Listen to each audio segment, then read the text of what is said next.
Welcome, folks, to this week's TCL Blackhawks podcast in conjunction with thechecking.line.com. The Checking Line, awesome hockey discussion since 1875. True story. I'm your host, Matt Cephalou, and with me tonight, as always, are members of the TCL Blackhawks writing team. Lead writer Cheryl Adams. Hello. And team writer Madeline Stroff. Hello. So remember to tweet us your questions during our broadcast tonight or comments. You can tweet us at TCL Blackhawks, and be sure to check out our other writers online at thechecking.line.com. All right, let's get to it, everyone. So the Blackhawks, since our last TCL Blackhawks podcast, played 3 games, and they, I guess you could say, broke a little bit of a slump because they lost, 2 games prior to this last 3-game win streak that they're on. They completed a 2-1 shootout win versus Columbus, an 8-1 win over Dallas, and a 5-2 win over Colorado, who, by the way, kind of seems like the Blackhawks only play Colorado now. They've played them so many times in the last couple weeks. But so yeah, just to kind of recap with the Columbus Blue Jackets game, I thought it was a pretty good game. There weren't too many goals scored, obviously, only 2 in regulation. The Hawks had definitely their fair share of chances, but what a lot of people around the league are talking about, especially of late, is the play of goaltender Sergei Bobrovsky for the Columbus Blue Jackets. He's definitely been, I think, one of the reasons, well, definitely the reason that Columbus has picked up its play so much recently, and they've, I believe they're on a point streak right now. I read somewhere, I think it was like 11 games or so. So definitely playing very well right now, and giving a lot of other teams some trouble. But the Hawks were able to close that game out with the 2-1 shootout win and get the 2 points for it. So, all right, and then a slightly different type of game after that was the 8-1 blowout in Dallas. And Cheryl, do you want to talk a little bit about that? Sure. Coming off of the win in Columbus, it was expected to be a tough game in Dallas because Dallas has been struggling a little bit to get back into playoff berth contention, and really Dallas just came out flat in that game. They were bad, and the Blackhawks took advantage of it at every turn. They started, they didn't actually even get a shot on goal until several minutes into the game, but once they did, it was like the floodgates opened. So we had Jonathan Toews and Nick Leddy and so on and so forth down the line. We had 8-1. I mean, it was a romp. There's just no other word for it. And it was exactly what the Blackhawks needed to, really get the mojo back and head into their next game just flying. And certainly that one was a good one too. Oh, for sure. For sure. And it was a multi-point night for a lot of players. Nick Leddy, Jonathan Toews, Victor Stalberg, Brian Bickle, Patrick Kane, all 3-point nights. 2-point nights for Duncan Keith, Brandon Saad, Marian Hossa. It was a great night all around. So there's not too much to say in a bad way about that game. It was fantastic. Yeah, and it's really hard, and I know that a lot of people do this, or probably have been doing this as well as myself, but it's really hard not to compare the current team right now, obviously based on the record, but also just with the depth of scoring that they have with the Stanley Cup winning team. So I know that I'm probably not the only one who's kind of comparing those two and saying like, oh well, look at the similarities here in terms of the lineup that they have. It obviously has led to success in the regular season, and hopefully we'll see the same thing once we get to the postseason. So. I think there's a lot to be said about similar makeups between the Stanley Cup winning team and the current team, but there's certain players that there's just no direct substitute for. Andrew Ladd can't substitute for him, and Victor Stalberg and Versteeg, kind of the same player, but not exactly, and Dustin Byfuglien, somebody who was kind of spotty in the regular season and just showed up big in the off season. So I think the character players and the depth players that Chicago has now are good in their own right, and people just have to kind of stop comparing the two teams because they're two different teams at this point. I think you're right, and I think actually one thing that comes to mind, you mentioned Chris Versteeg, you mentioned Dustin Byfuglien. Those are two players that brought a lot of tenacity, at the very least, to the Stanley Cup winning team in 2010.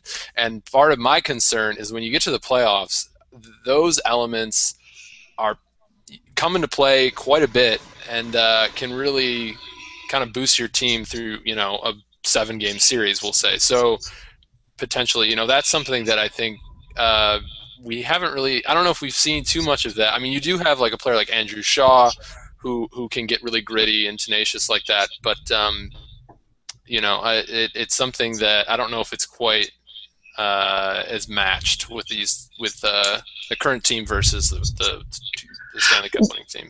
Well, I think there's depth players on the Blackhawks that you really aren't getting their due. There's a lot of fans out there who will complain and moan and groan about this depth player and that depth player. Why does person get ice time? Why does this not player? But each of them brings something distinctive to the ice. You have Brandon Bolig, for example. He's mostly used on the fourth line.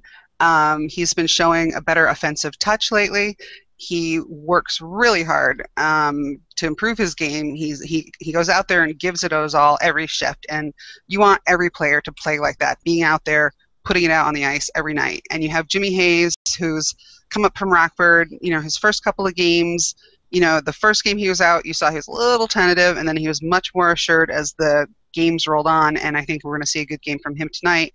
He's a big kid. He's like 6'6", and he's learned in Rockford this season to get to the net, provide that screen. He's very gritty. He'll get to the corners. You got Andrew Shaw. You have Jamal Mayers, who's known for being, a very gritty character guy. You have these new guys on defense, Berkbank and Roosevelt, bring grit on the back end for the Blackhawks. And I think fans have to appreciate that not every single player is going to be Jonathan Toews and Patrick Kane or Patrick Sharp we can hope that, Marian Hossa. And you need the depth in the team. We saw it over the past 2 seasons. Like the year after the Cup, the team got a lot, I hate to use the term lighter, but you didn't have any heavyweights. More condensed. You didn't have any heavyweights. You didn't have any big bodies that were crashing the net or making things rough on defense. For example, Brent Seabrook this year, a lot of people are saying Brent Seabrook is not playing the way that we're used to seeing Brent Seabrook play. I believe there's a lot of jabs at his conditioning in the offseason. There have been a lot of remarks about his conditioning, and I do think that definitely earlier in the year it was more noticeable. I can't speak for him, so I don't know what he does, but he always seems in shape. But he is what we're used to seeing out of Seabrook is much more physical player that we've seen over the past couple of years, that he's the guy who really is out there doing the big hitting, the big thumping. And we're not seeing that this season because the Blackhawks have the puck all the time. Right. So their game doesn't necessarily need it quite as much as maybe it did. Yeah, so you know how Patrick Kane has quit using his mouth guard, and he said that playing in Switzerland without one, he came to think that maybe the mouth guard was a distraction because it was hanging out of his mouth, he'd be chewing on it, and if you've ever worn a mouth guard for sports, you know how they can be kind of distracting, so even though it's a safety feature. So you have to wonder on some level if a team is playing so good that certain players don't get to play the way that they normally do. Like if you have a Brent Seabrook type guy who's used to being a very physical force on the team, he's stepped up in terms of shot blocking, but he's not doing the hitting because the Blackhawks simply don't have the puck. And you have to wonder on some side, does that somehow affect their play because they're just used to being a different kind of player than they're getting to be this season? Yeah. So questions about his conditioning aside,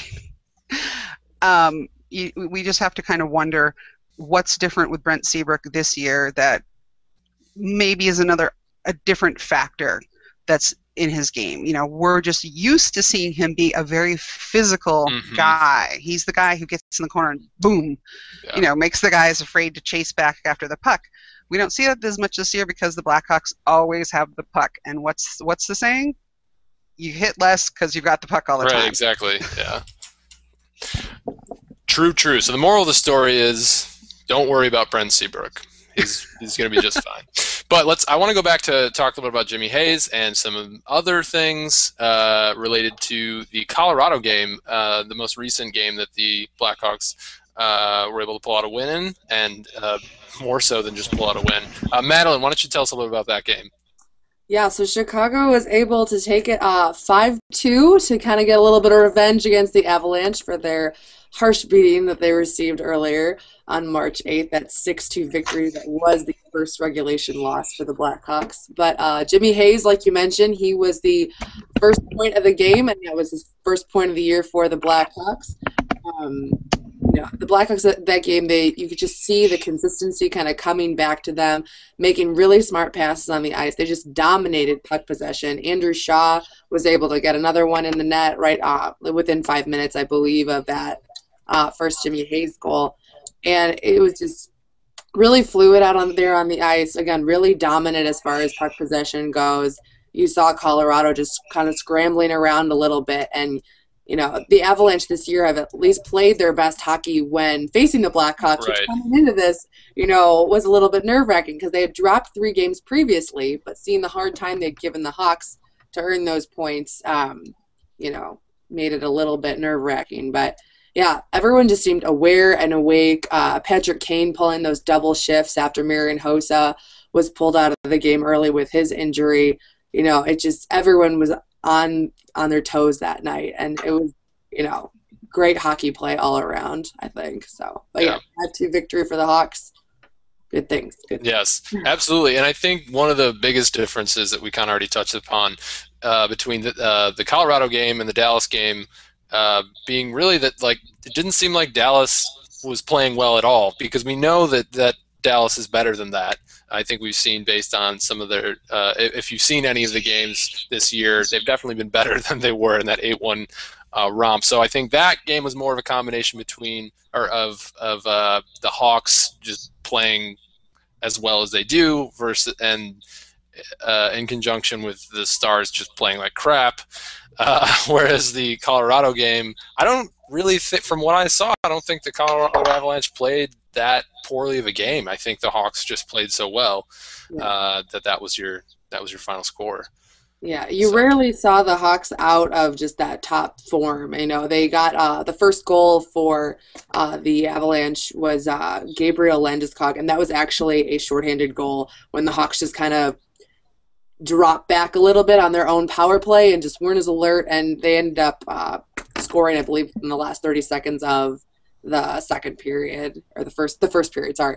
And going into the second, they had another 30 seconds left on that power play. But you rarely saw the Hawks give up moments like that. But that one, Gabriel was able to come in there and just outskate the Hawks to the net. Absolutely.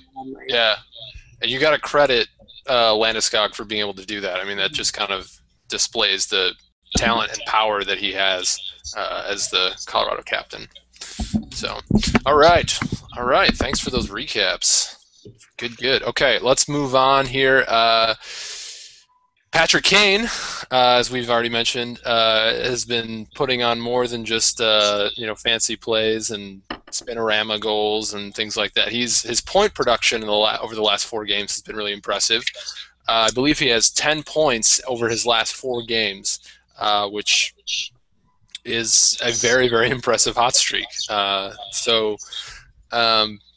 Yeah, I mean, I think, as Cheryl, you mentioned before, I don't know if we can say that this hot streak is a result of not using a mouth guard, but I mean, overall, I think it's safe to say that Patrick Kane has definitely benefited from fewer distractions, and in combination with coming into his own, and a lot of other things. I don't know. What in your mind has kind of contributed to his increased offensive production?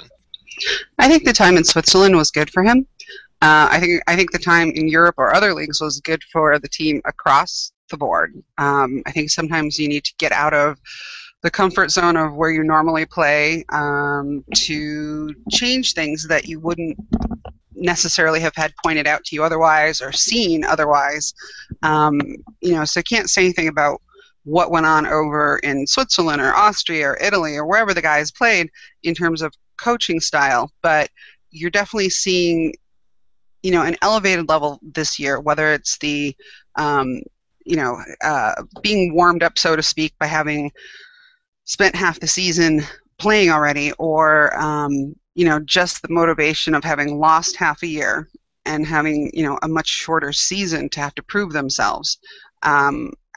The elevation in play on certain players has been amazing.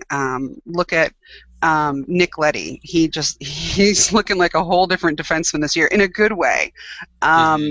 He probably should have spent more time in the AHL, his second year in playing pro hockey, but he got pushed up to NHL. I think having some time back down there helped a lot, and he got more minutes, and now he's got a third line defensive partner that, he just looks really comfortable on the ice whenever he's out there. Got the defense minutes much more evenly spread out, not relying so much on Keith and Seabrook. And then Nicholas Hjalmarsson, wow. I mean, just wow. I mean, he's dedicated to being a shot blocker the past few years, but he has been amazing this season.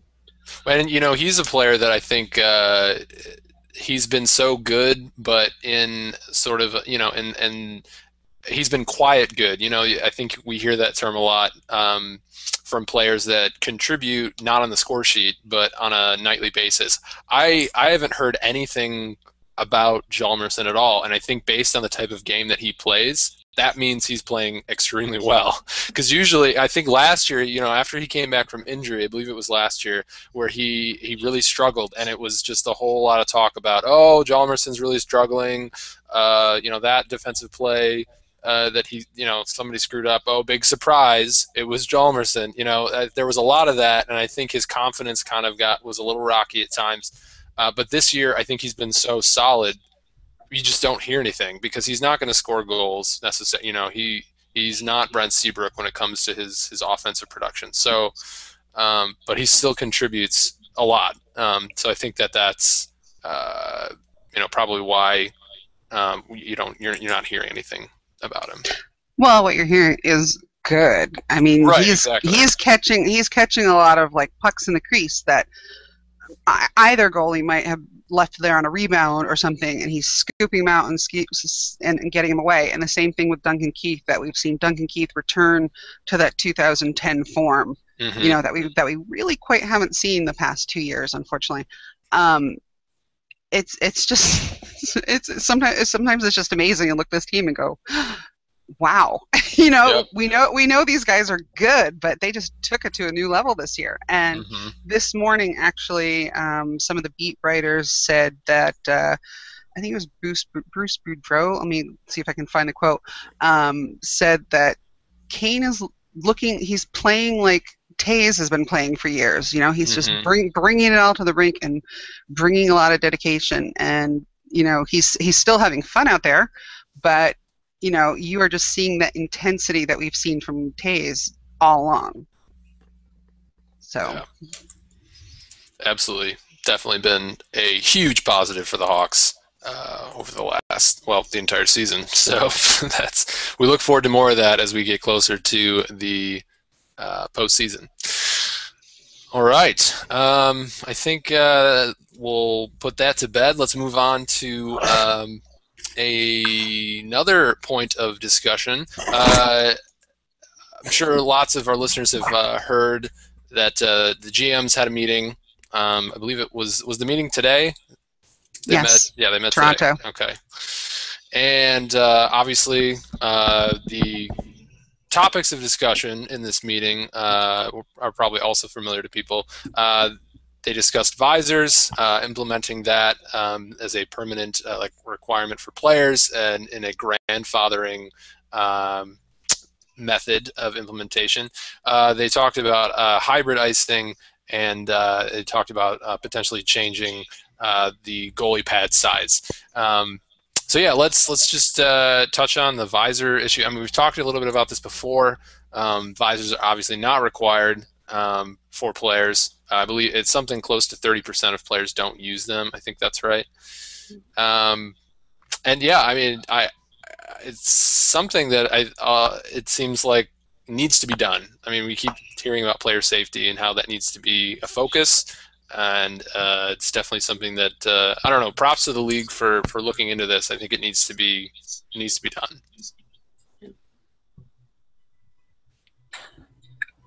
We're talking about the visors? We're talking about the visors. Okay.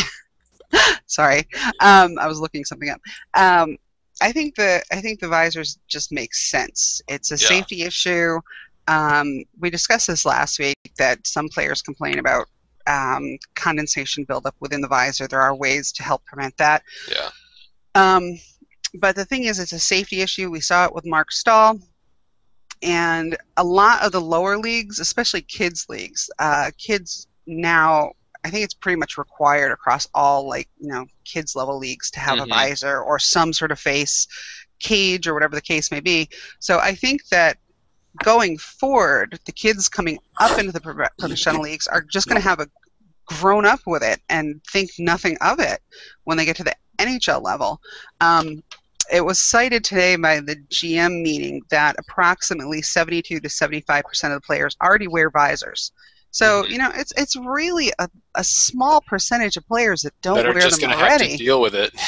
Yeah, and they say by grandfathering in, that will give those remaining players the choice to wear it or not. It's not going to prevent all face injuries. You get a stick that hits you from the right side of the face, it can come up underneath the visor and hit you. The same with a puck. Just ask Duncan Keith. I'm pretty sure he was wearing a visor when he lost 17. But I think that in the future, the kids coming up from the junior leagues are used to wearing them. They're not going to think anything of wearing them. And so it's just kind of this personal player thing of, we want to have some choice in the matter. Okay, it's your face. And the other issue is fighting, and there is there's some penalty about instigating a fight with a visor on. I think you get 2 minutes, I believe. Yeah, I always find it strange when players fight with the helmets on anyway, because I think you're much more likely to get your hands hurt if you're throwing punches into someone's helmet versus their bare head. So it's always strange to me when you see guys fighting and they still have their helmet on. So I think this was inevitable. Yeah, really. Absolutely. Any thoughts on this from you, Madeline? No, I agree with Carol. I think Cheryl, I always do that. It's a hard C.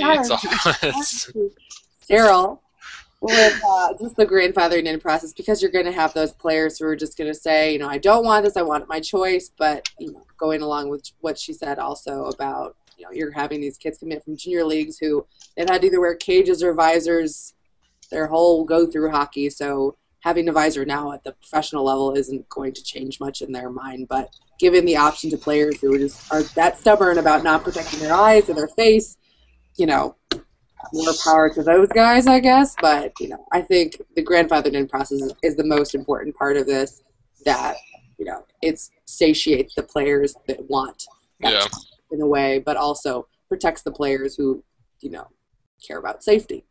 Absolutely. Yeah, the 25% or whatever it is of players who don't use them will just have to deal. And I don't think there's anything wrong with that. I think this is a small change that I think they should easily be able to adapt to. So, Madeline, I want to ask you to weigh in on the hybrid icing that they discussed at the meeting as well. And I think I don't know how much you've read about this. It's a little bit of a confusing issue as far as what they want to implement. It basically just changing icing the way it is now. How do you feel about that? I'm laughing because you would give me the hybrid icing. I really don't understand it either. I mean, I get the player confusion is apparently more in the sense of switching from the AHL level to the NHL level and their confusion of it. My confusion is just in why it's necessary, I guess, or what the change is ultimately. It's something that I haven't read that much up on, so I don't know Yeah. if you have a better idea. Well, yeah, it's I know it's confusing. It's and I'm still trying to kind of wrap my head around it too, because I know that I think a lot of it has to do with they're trying to eliminate the contact, right, of players as they come to the boards for the icing touch. So, Cheryl, do you want to try to break this down a little bit more for both of us, because we're The hybrid icing basically is, you know how they chase the puck to the right. goal line currently, and it's more of I think it's the hashtags on the circles. Okay. Hash marks, not hashtags. There's a Twitter coming out right there. It was implemented in the AHL for testing, and it was going over pretty well. And it just got to a point in the season where they said, "Oh, we're going to stop using it because the reasons seemed to be like it was confusing to players going up and down between the AHL and NHL." Which is kind of like saying, yeah, the players can't remember what league they're playing in today, but it did seem to be going over well in the AHL. And the main benefit is to prevent injury.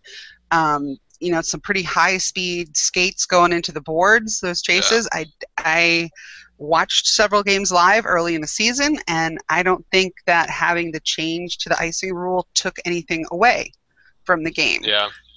So I honestly can't see why they wouldn't want to put it in. And it's another one of those things where it's like sometimes you see them putting these rules out for discussion that seem like total common sense right. to agree with, and the Players Association comes back with like, nah, we don't like it. And it's like, what? Right. Yeah. Is it just to be contrary or what?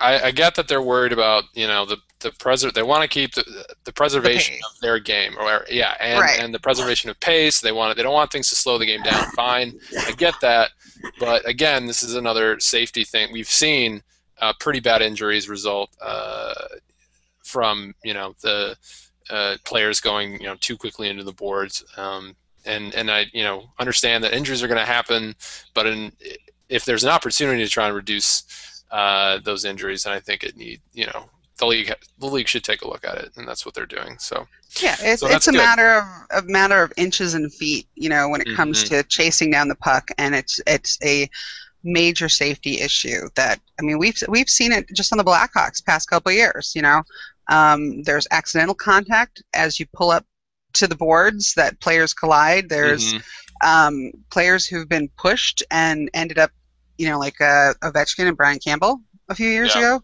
Yep.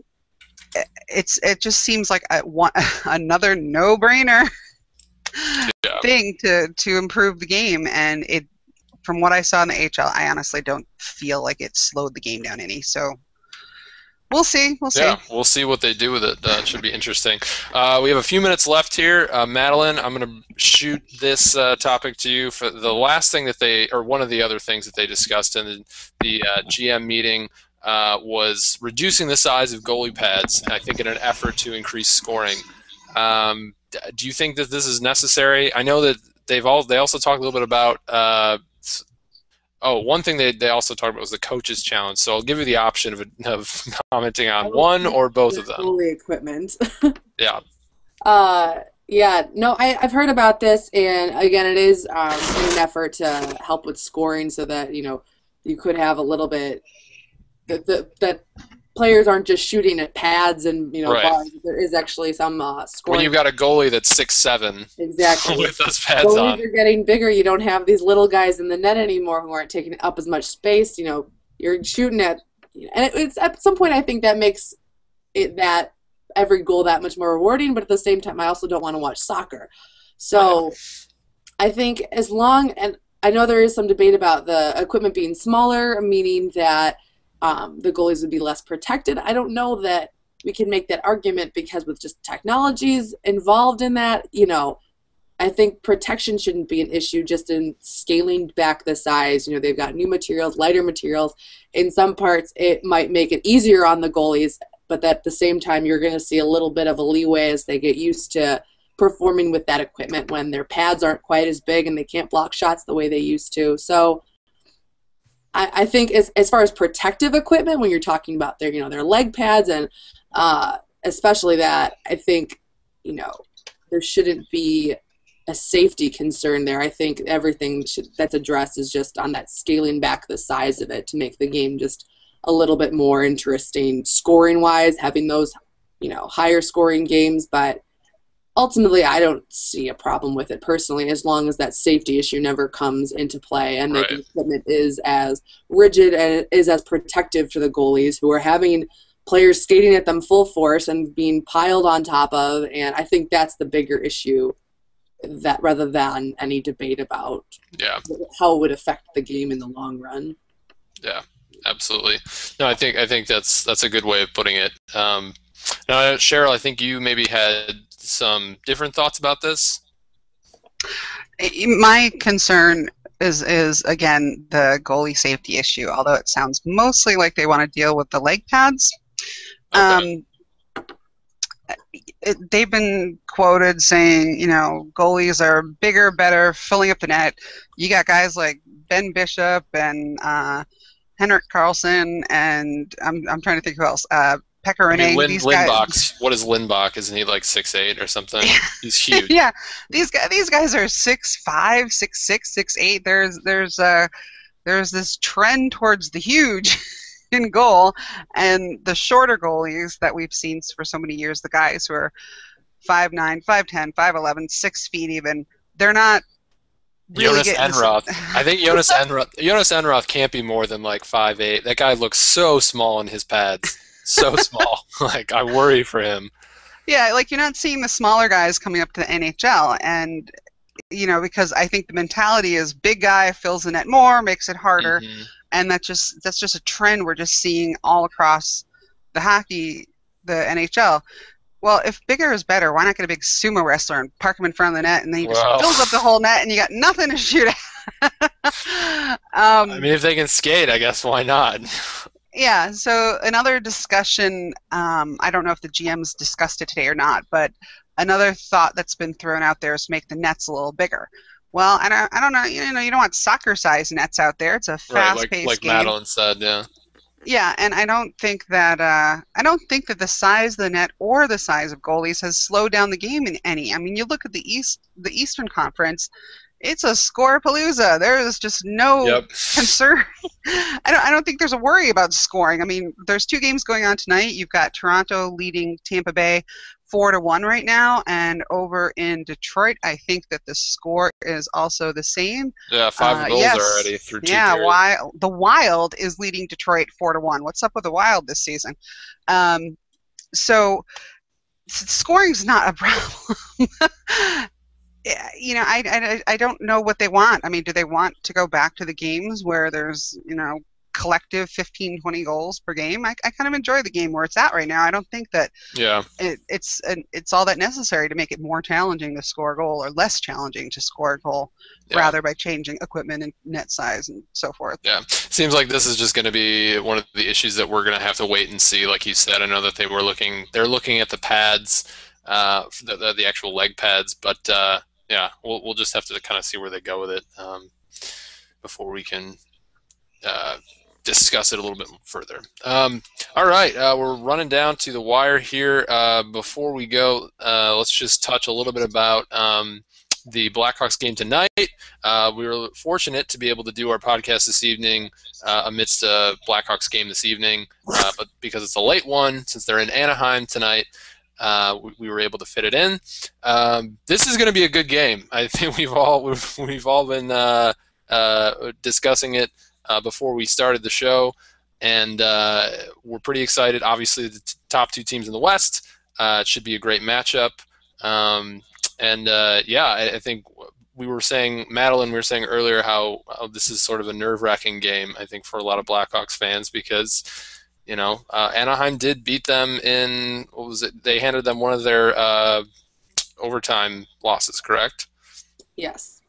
That was our first overtime loss at home, too, so a little bit of a sting there for the Hawks. But like you said, Anaheim's the second in the league right now team. And this is the first game I think all season that I felt at least that the points really matter, because that win with those 2 points, when you got someone that close behind you, the Ducks have 46 points to the Blackhawks 51. So it's that time when they can really start creeping up on you. So playing other teams where they're that much farther behind, I don't want to say you don't mind giving up like a 1-point game, but I think there's a lot of pressure here, I feel at least, especially with Anaheim on their hot streak right now. They've gotten 11 games with points. They've won 8 of them.